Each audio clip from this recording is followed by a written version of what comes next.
I recently said the quiet thing out loud and asked God if all of this was really worth it. I mean, I am trying to live set apart. I'm trying to live holy. I feel like I have dedicated my life to serving Him, and still, it sometimes feels like I am coming up short or like I have drawn the short end of the stick. I look at people who are not believers or who just aren't living set apart lives, and it feels like they are farther ahead or receiving more. And sometimes it just doesn't feel fair, if I'm being honest. And while I am very grateful for a father who allows me to be bratty and complain, I'm also grateful for a father who corrects me and who doesn't leave me in false ways of thinking. And so, if you are feeling similar to me and just wondering, is living for God really worth it? Then I want to remind you of three things.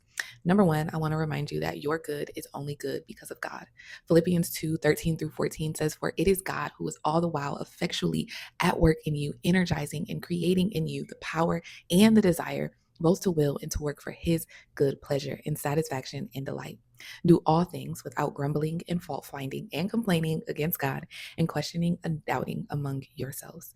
Your good is only good because of God. It is His Spirit that is at work in you. So, anytime that you feel like, God, don't you see all the good that I'm doing? Shouldn't I get a reward for this? Remember that you are only good because God's good is in you. The second reminder is that we are able to carry our crosses daily because Christ carried his. Hebrews 12:2 through 3 says, "Fixing our eyes on Jesus, the pioneer and perfecter of faith. For the joy set before him, he endured the cross, scoring its shame, and sat down at the right hand of the throne of God.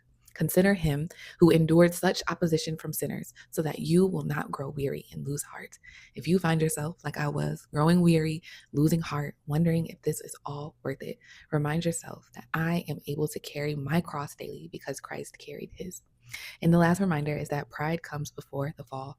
God opposes the proud, but he gives grace to the humble. And it is so prideful to come to God and to say, is this worth it? Because I'm doing all of this stuff and it doesn't feel like you're blessing me, and it doesn't feel like you're showing up for me, and it doesn't feel like you're answering my prayers.